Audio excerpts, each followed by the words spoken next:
Segunda Reis, capítulo 4, a partir do verso 38. E voltando Eliseu a Gilgal, havia fome naquela terra, e os filhos dos profetas estavam assentados na sua presença. E disse ao mais moço: põe a panela grande ao lume, ou seja, põe a panela grande no fogo, e faz um caldo de ervas para os filhos do profeta. Então um deles, sendo moço, saiu ao campo a apanhar ervas, e achou uma parra brava, e conheceu dela, enchendo sua capa dos frutos dessa parra brava, e veio e as cortou na panela do caldo, porque ele não conhecia essa planta. Assim deram de comer para os homens.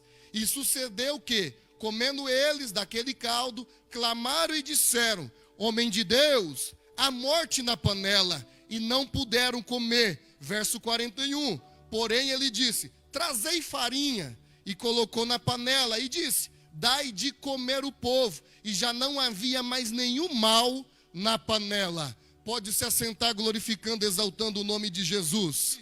Os que vieram ontem aprenderam a reacender a chama no altar. E hoje nós vamos aprender a manter a chama no altar. Só quem veio ontem reacendeu a chama, dá glória a Deus. E hoje nós vamos manter, aprender. Hoje nós vamos falar sobre avivamento geracional. Nós vamos falar sobre transição de avivamento. Transição dessa chama.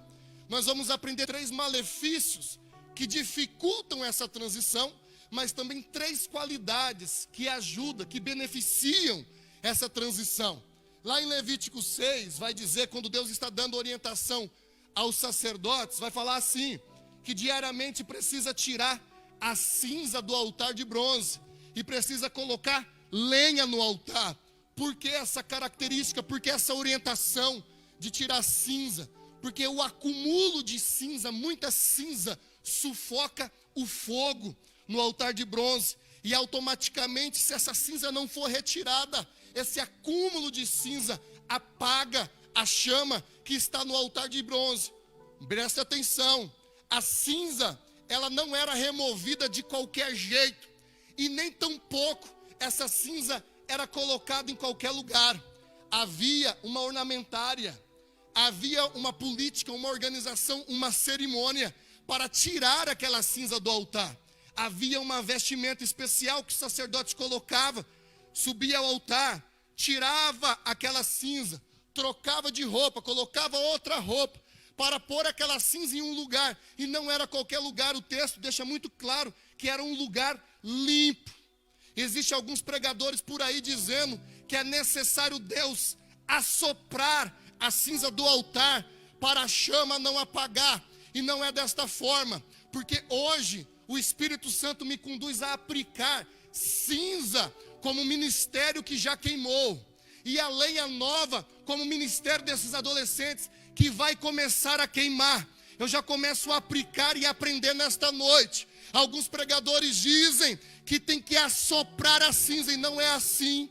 Deus não pega o ministério que já queimou e taca de qualquer jeito, não. É com muita reverência que o ministério que já queimou é tirado. Não é colocado de qualquer jeito, é com muito respeito e colocado no lugar limpo, para depois colocar a lenha, porque o assopro espalha a cinza, e o meu Deus não é um Deus que espalha, mas que ajunta. Ele não sai assoprando cinza, não.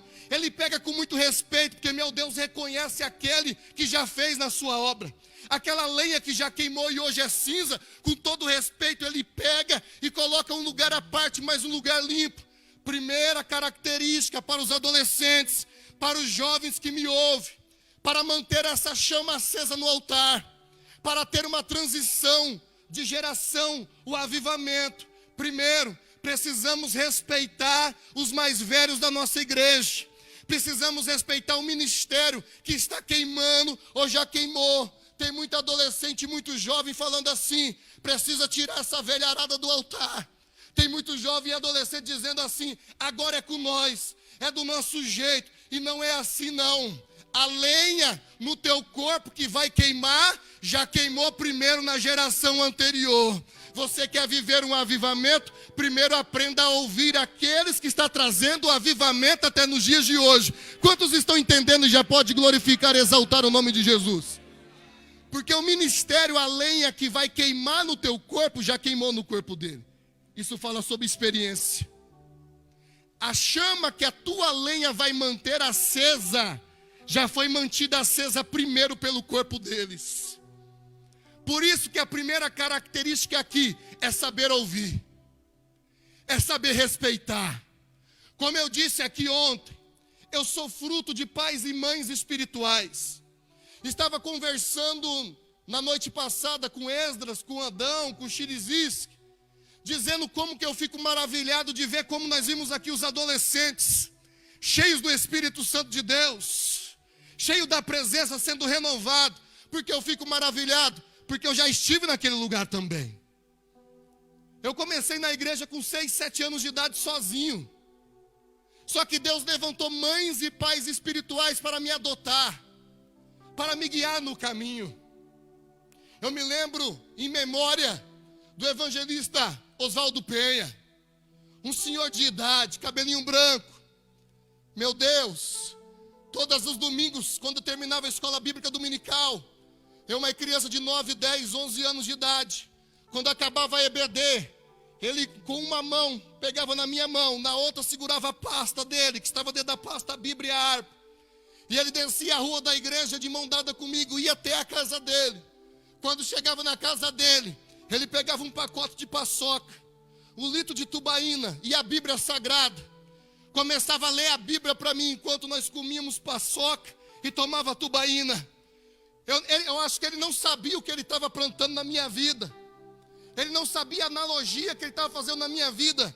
Enquanto eu estava lendo a Bíblia, ouvindo a Bíblia, eu estava comendo paçoca e tomando tubaína, trazendo na minha memória a palavra de Deus como algo doce.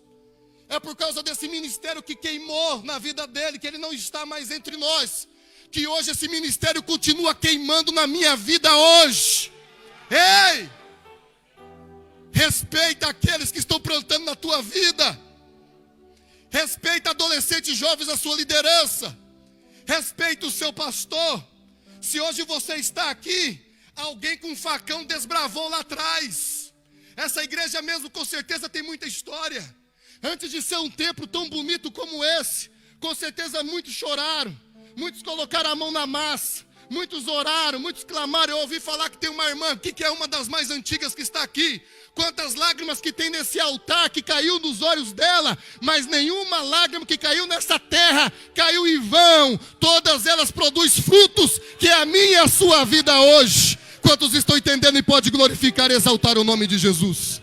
Eu sinto a presença do Espírito Santo de Deus. Um avivamento transacional. Um avivamento que passa dos pais para os filhos. E é a nossa responsabilidade manter esse avivamento. Para a nova geração manter esse avivamento, tem que respeitar a geração anterior. O que vai queimar no teu corpo, já queimou no corpo deles. Só muda a lenha, mas o fogo é o mesmo. Só muda a lenha, mas a chama é o mesmo. E Deus fala muito sobre avivamento. Dentro do tabernáculo mesmo, porque o altar de bronze estava no pátio do tabernáculo. Mas se você desse alguns passos, você ia entrar na primeira divisão, na segunda divisão, que era o santo. No santo nós íamos encontrar a mesa da proposição. Era uma mesa que tinha 12 pães ázimos, ou seja, pães sem adição de fermento, que ficava sobre a mesa. 2 fileiras, com 6 pães, 12 pães. Em cima de cada pão tinha um incensário. Os pães não tinham adição de fermento, representando cada tribo de Israel na presença do Senhor perpetualmente. Por isso que é o pão da presença. Porque a mesa com os pães da proposição ficava de frente ao Santo Santo. Então aqueles 12 pães representando cada tribo de Israel, estava lá perpetualmente na presença do Senhor. Veja só que todos esses pães eram fininhos, tinha uma espessura só, porque não tinha adição de fermento. Por quê? Porque na presença de Deus não tem pão caseiro não. Na presença de Deus sai para lá panetone. É todo mundo da mesma espessura, todo mundo fininho na presença de Deus, porque grandão aqui é só o Senhor Jesus Cristo, o Senhor dos senhores e o Rei dos reis. Os pães estavam lá perpetualmente oferecendo uma adoração a Deus, uma representação da igreja no dia de hoje. Mas toda semana, aqueles pães velhos eram retirados e pães novos eram colocados. É a mesma coisa da lenha. Toda manhã as cinzas eram tiradas e lenhas novas eram colocadas. Porque isso simboliza, além da transição, como eu disse ontem aqui, uma frequência na presença de Deus, uma constância na presença de Deus. Nos pães da proposição era todo final de semana, ou seja, toda semana tem um renovo, toda semana tem algo novo, porque a igreja é um corpo em movimento. Uma geração passa, outra geração vem, mas a chama do altar não pode apagar. Frequência, constância. Aquele corredor que eu esqueci o nome dele, que é um corredor que conseguiu já várias medalhas. Esqueci o nome dele, um negrão. Esqueci o nome dele. Zambotti. Esse daí mesmo. Ele treina 4 anos para correr 9 segundos. Ele treina 4 anos para correr 9 segundos. E hoje, nós queremos tudo para hoje. É um mediatismo. A gente ora ontem e quer receber hoje. Eu tomo até cuidado quando Deus me dá uma palavra para entregar para um jovem. Que às vezes Deus fala assim, ó, fala para aquele jovem que ele vai ser pastor. Quando acaba o culto, ele já chega no pastor presidente e fala assim, pastor, qual congregação que eu vou assumir? Ou seja, é um imediatismo, não espera mais. Porque nós tratamos as coisas de Deus com o tempo do homem. É tudo corrido, é fast food, é delivery. Mas o tempo de Deus é diferente. Eu estou pregando aqui no Pilarzinho, eu estou vivendo promessas que Deus me prometeu quando eu tinha 12 anos. E hoje eu tenho 32, apesar da calvície. É com o tempo. O que Deus está falando para você nessa noite? Se Ele prometeu, Ele é fiel para cumprir. Mas não é no nosso tempo, é no tempo dEle. O que você tem que fazer é o seguinte, não deixa a chama no seu altar apagar. Todo dia coloca mais lenha no altar. Todo dia ora, adora, agradece. Para viver o que a irmã falou aqui, os inconformados, os inflamados e os edificados. O Pilarzinho vai viver um tempo de glória, como nunca viveram, pelas sementes que estão plantando em nome de Jesus.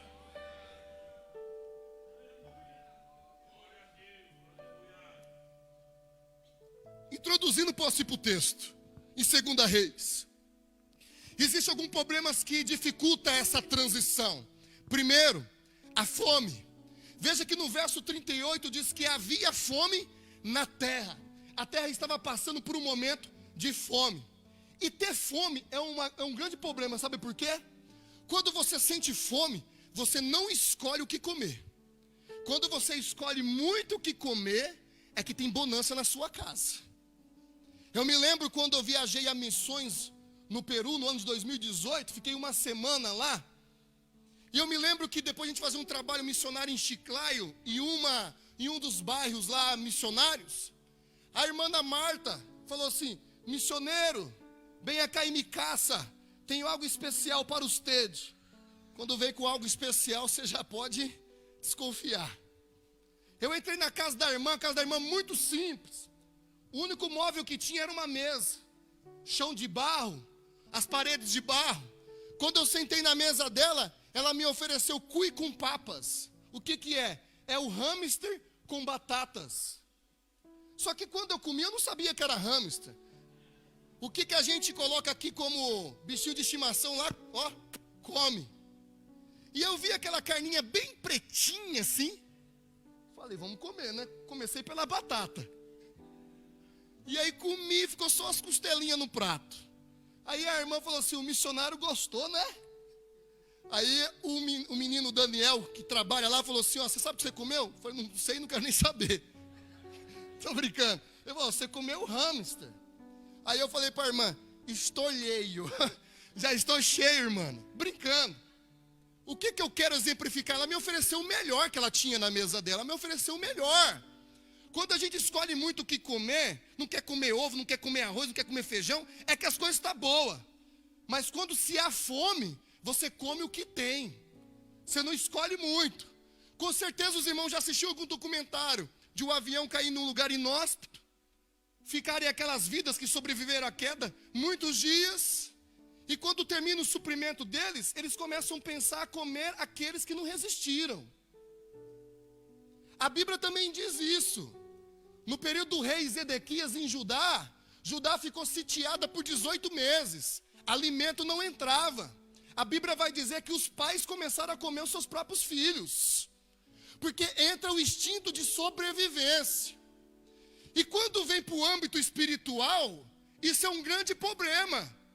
Porque quando se tem fome, não escolhe o que vai comer. Quando se tem fome, qualquer pregador que manda miojo para a igreja, está comendo. É pregação de autoajuda, é só pregação que o homem está no centro. Você é o bonzão, você é o grandão.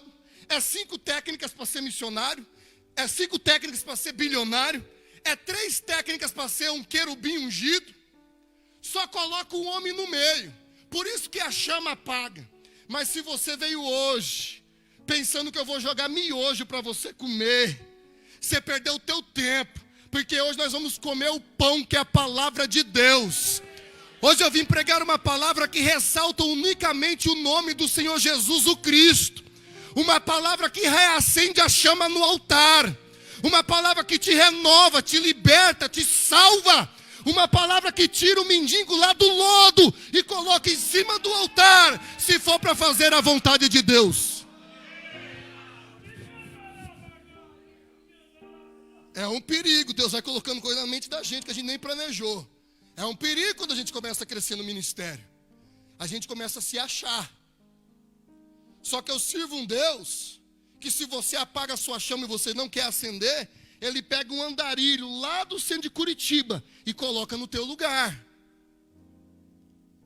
O nosso Deus, Ele não está olhando cultura, classe social.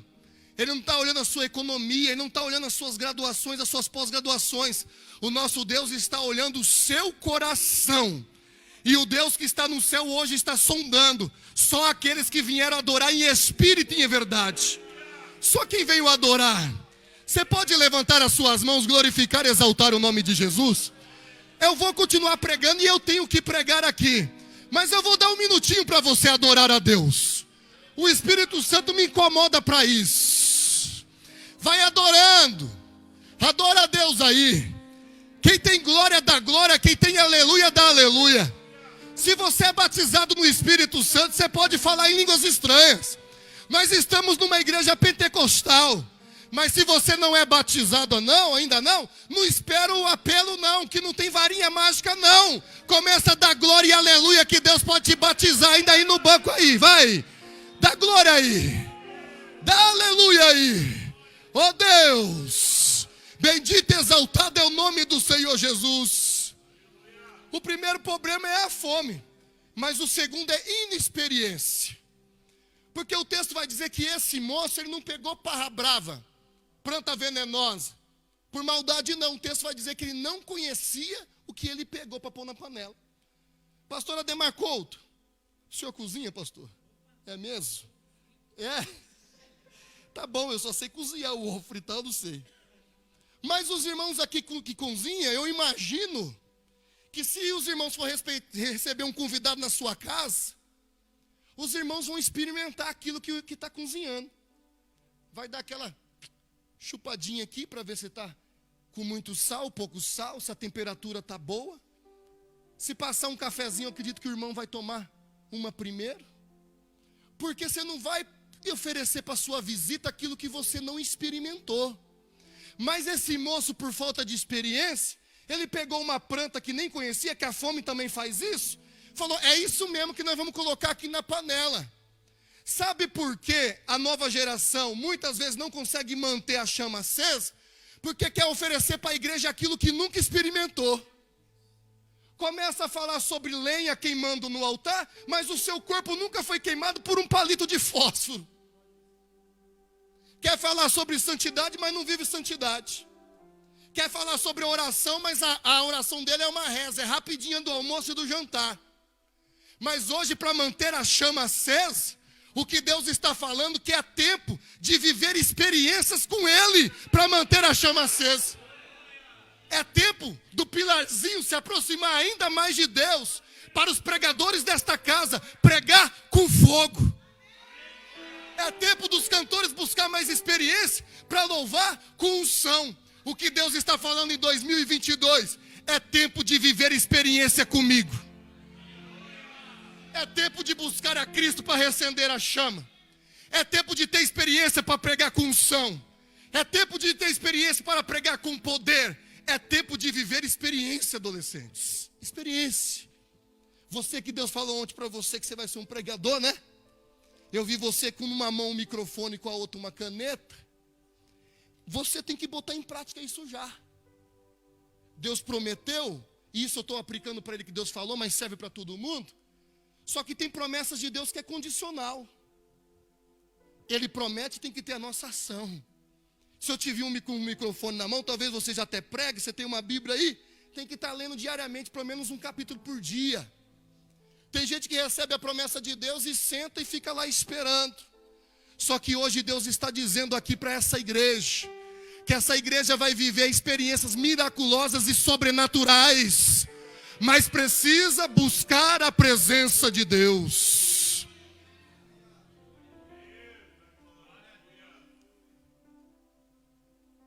Os irmãos que veio ontem, talvez está estranhando que hoje eu estou falando mais devagarzinho, que ontem foi mais acelerado, né? É que hoje é a didática que Deus está trazendo para nós aqui. Porque ontem era para reacender a chama, hoje nós estamos aprendendo a manter essa chama acesa. Terceira característica que nós vamos encontrar aqui que atrapalha a transição, é jogar videira falsa na panela. Porque essa parra brava nada mais é do que uma videira falsa. Porque existe a videira falsa e a videira verdadeira. E qual a diferença da videira falsa e verdadeira? A aparência é a mesma. São todas da espécie da trepadeira. Você pode usar como cerca viva, pode usar como decorar. Mas a diferença entre as duas parras, entre as duas videiras, não está na aparência, mas está nos frutos. Porque os frutos da videira verdadeira é a uva. Você pode fazer suco de uva, pode fermentar, fazer o vinho. Você pode comer. Mas a parra brava, a videira falsa, os frutos são venenosos. Se comer, dá sérios problemas estomacais. O que Deus está dizendo para mim nessa transição geracional, que daqui para cima, quando eu olho daqui para baixo, a aparência de todo mundo é uma só, todo mundo bonitinho, todo mundo com a cara de santo. Mas a diferença de quem mantém a chama acesa não está na aparência, mas nos frutos. Eu só consigo olhar o lado de fora, só a aparência. Mas o meu Deus olha o interior. Jessé, Jessé, você só me apresenta os seus filhos bonitão para Samuel. Cadê o Davizinho, que está lá escondidinho pastoreando? Porque eu não vejo como o homem que vê a aparência, eu vejo o coração do homem, assim diz o Senhor. A diferença está nos frutos, meu irmão. Nos frutos.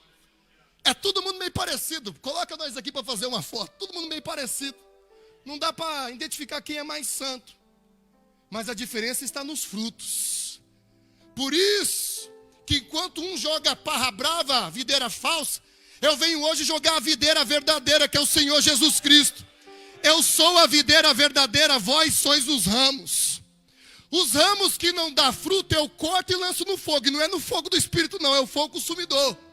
Mas vós que estão dando fruto, eu limpo com a palavra para que dê mais frutos.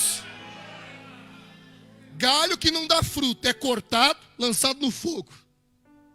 Mas o ramo que dá fruto é limpado pela palavra para que dê mais fruto e mantém a chama do seu altar aceso. Só quem está deixando a palavra de Deus limpar hoje aqui. Porque o agricultor não sou eu não, o agricultor é Deus. É Ele que olha para cada ramo e fala, aquele ramo está sequinho, preciso cortar. Olha, aquele ramo está dando fruto, eu vou dar uma limpada nele, ele vai dar mais fruto. Esse dia eu tive uma experiência com isso. Eu tenho umas plantinhas lá em casa. E minha esposa está acompanhando a live aí. Ela sabe que se eu não regar as plantas morrem. É eu que cuido. Esses dias ela até falou, eu quero ter um cachorrinho. Eu falei, mas mais uma coisa para me cuidar?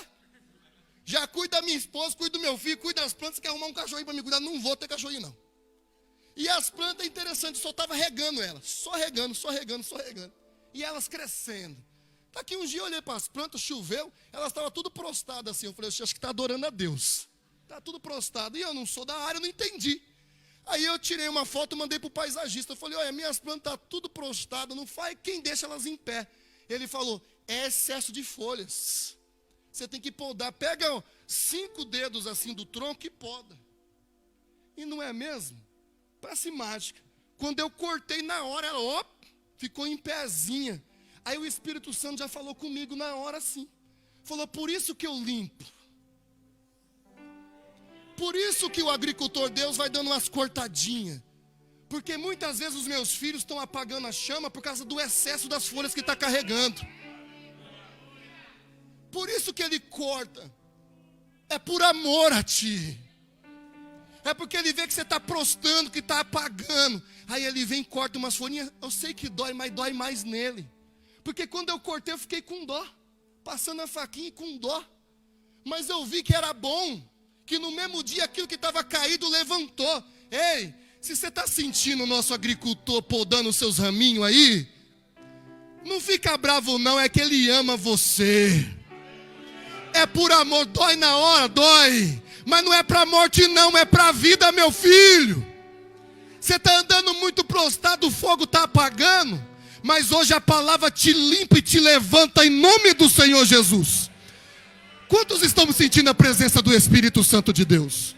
Quantos estão entendendo e pode glorificar e exaltar o nome de Jesus? Porque a glória que nós sentimos ontem, a unção vai ser dobrada hoje. Mas é o pregador que prega, o Espírito Santo que convence. E a igreja que levanta as mãos e glorifica e exalta o nome de Jesus.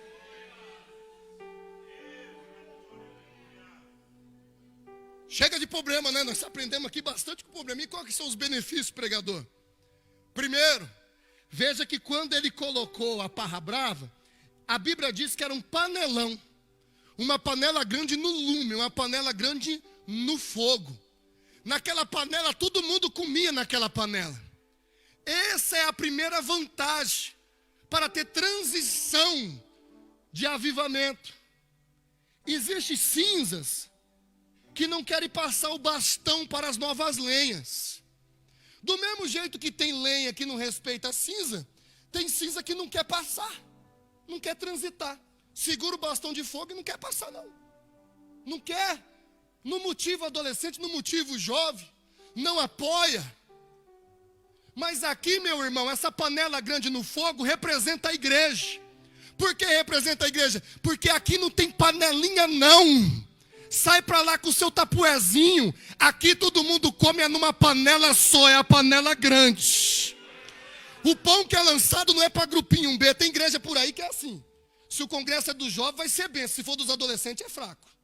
Se for do ciclo de oração, vai ter unção. Mas se for dos varão, é fraco. Só contribui se ele for o líder do departamento. Se não for o congresso dele, não contribui, não vai. Fica com panelinha. Mas a igreja é um panelão só e todo mundo come na mesma panela. E o interessante é que essa panela não está na geladeira não. Essa panela está no fogo. Essa panela grande, a igreja, está no fogo. Hoje todo mundo vai comer uma coisa só. A videira verdadeira, o pão vivo que desceu do céu para manter essa chama acesa. Mas tem mais um benefício. Deixa eu correr que eu olhei para o relógio agora. Tem mais um benefício. Tem cinza ativa. Olha a importância de não assoprar a cinza, de pegar a cinza e colocar num lugar limpo. Porque a hora que estava a parra brava dentro da panela, a videira falsa, teve um profeta que gritou, epa, tem morte aí na panela. Por isso a importância de não assoprar a cinza, colocar a cinza no lugar adequado dela. Veja bem, se eu não me engano é Martin Luther King que falou, parafraseando, que ele não tem medo dos gritos dos maus, ele tem medo do silêncio dos bons.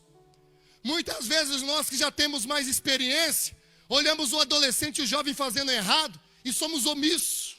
Não falamos nada. Não, ele não é bonzão, deixa ele. Não quer ser o pregador? Deixa ele se virar. Mas tem lenha, mas tem cinza. E para a chama manter acesa, se tiver morte na panela, aquele que tem experiência tem que gritar, opa, tem morte na panela aí, não come não. Porque quando fala que tem morte na panela, chega outro profeta com a farinha. E eu já estou com a terceira característica de benefício e vou concluir. Veja só que quando avisaram que tem morte na panela, o profeta Eliseu pegou farinha e jogou dentro da panela. Eu nunca vi farinha ser antídoto contra veneno. Só que nós vamos perceber que com a farinha faz o pão. E o pão não fala outra coisa nesse texto do que o próprio Senhor Jesus Cristo, que é o pão vivo que desceu do céu, e a palavra de Deus que fala sobre o Senhor Jesus. Então, se está lançando morte na panela, o pão gera vida. E quanto o veneno gera morte, o pão gera vida. E quanto o veneno enfraquece, o pão fortalece. E quanto o veneno traz morte, o pão traz ressurreição. Então não se preocupa não, meu irmão. Se tem alguém pela inexperiência jogando veneno na panela, tem aqueles que é experiente e tem a responsabilidade de jogar o pão dentro da panela. Se tem alguém pela inexperiência que está jogando veneno, está apagando a chama, mas a cinza, aqueles que têm experiência, que está transitando, opa, tem veneno na panela, então vamos jogar pão. Tem veneno na panela, então vamos pregar o Senhor Jesus Cristo. Enquanto o veneno traz morte, a palavra traz vida. Enquanto o veneno adoece, a palavra cura. Vamos esquecer de veneno, vamos falar da palavra. É a palavra que batiza no Espírito Santo. É a palavra que reacende a chama do altar. É a palavra que joga fogo no altar. É a palavra que cura, é a palavra que salva, é a palavra que liberta. Eu convido a igreja para estar em pé nesse momento. Que nesse momento nós vamos viver o fogo de Deus sobre o nosso altar.